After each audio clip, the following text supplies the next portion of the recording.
দর্শক, আমরা এই মুহূর্তে রয়েছি খুলনা মেডিকেল কলেজ হাসপাতাল 11-12 নম্বর ওয়ার্ডে। আপনি ইতিমধ্যে দেখেছেন খালিশপুরের দুই যুবককে কিন্তু ছুরিকাঘাত করেছে দুর্বৃত্তরা। একজনের নাম হচ্ছে ঈশান এবং তার অবস্থা কিন্তু গুরুতর, এবং দুজনে কিন্তু রয়েছে ড্রেসিং রুমে। একজনের নাম হচ্ছে ঈশান, আরেকজনের নাম রাজ। ঈশান এবং রাজ, যার মধ্যে ঈশানের অবস্থা কিন্তু খুব গুরুতর।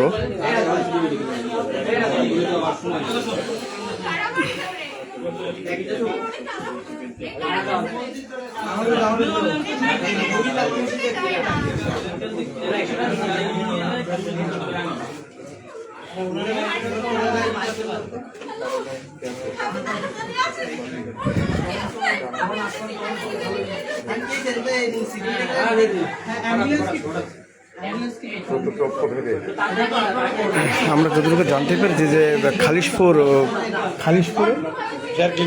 ফেয়ার ক্লিনিকের সামনে, খালিশপুরে ফেয়ার ক্লিনিকের সামনে যে একটা গ্যাঞ্জাম হয়েছিল, এই গ্যাঞ্জামে এই যে দুই যুবককে ছুরি মারা হয়েছে তারা দেখতে গিয়েছিল, ওখানে দাঁড়িয়েছিল। প্রতিপক্ষরা ভেবেছে তারা প্রতিপক্ষ, এইভাবে কিন্তু তাদেরকে মেরেছে এবং দুজনকে কিন্তু ছুরিকাঘাত করেছে এবং একজনের অবস্থা খুবই গুরুতর, নাম হচ্ছে ঈশান।